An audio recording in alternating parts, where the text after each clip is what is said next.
All right, guys, we're gonna take the cranks off of this Elf Doublecross vintage old school bike. He's gonna put some profile three-piece cranks on here, so we'll do stage one, get the cranks off.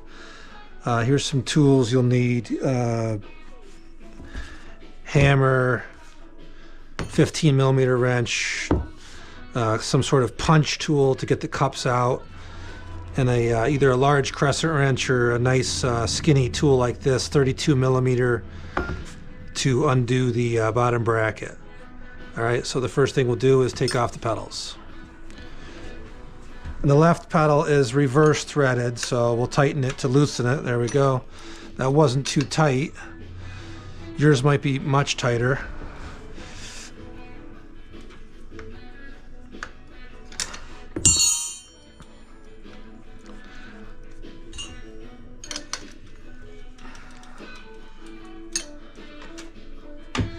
I'm just doing this to show you can do it with or without a stand, guys. It's all possible. So take this pedal and loosen it. Okay, that's regular loosening. Counterclockwise to loosen.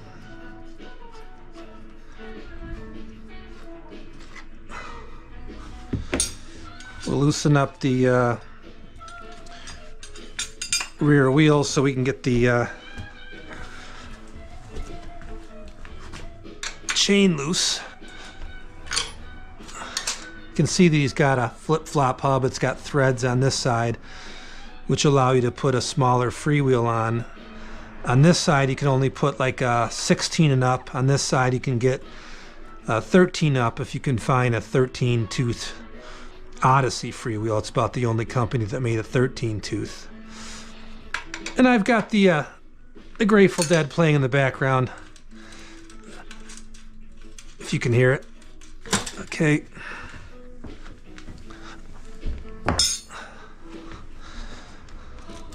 Get the chain off. Okay, we're gonna loosen this up, which I already did. It's hand loose now, okay? But otherwise you would need a 32mm wrench, a large 32mm wrench to get that. And tightening actually loosens that.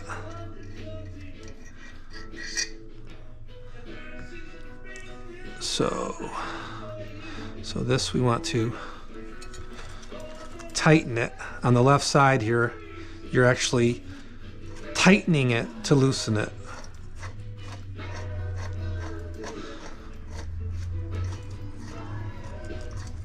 This is the bottom bracket here we're looking at that we're loosening up.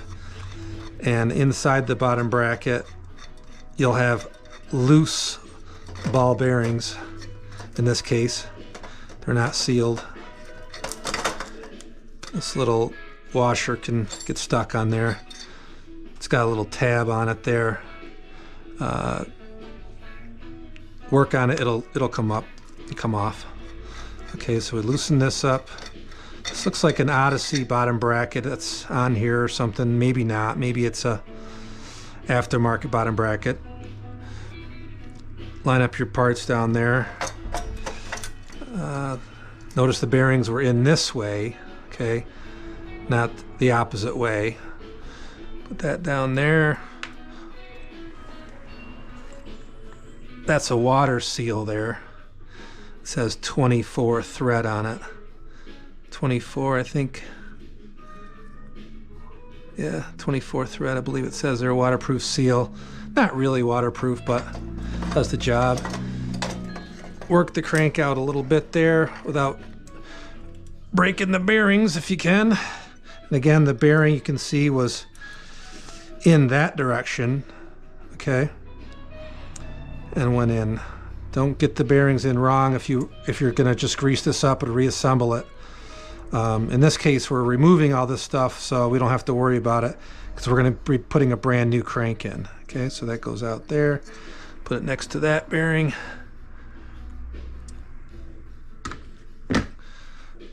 So we're not using any of these parts. Okay, so the next thing is you got these cups in here. Okay, and you got to pound them out. So There's no other way that I know of. So you put in something like this or some other thing and pound them out.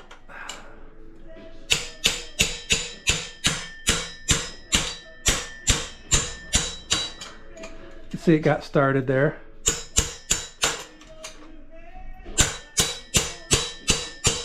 You can shift the placement of it.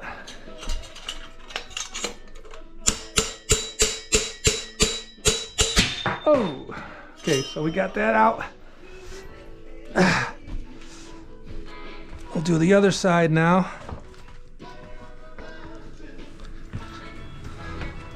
And they did have some grease in there. That's why the cups came out fairly easily, so that's good. This is an American bottom bracket. It's about 2 inches in diameter. All the old school bikes have 2-inch bottom brackets. Okay, so you would need an American bottom bracket,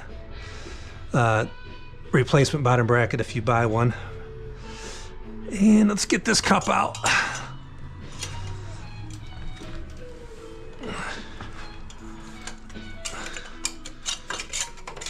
Not easy filming and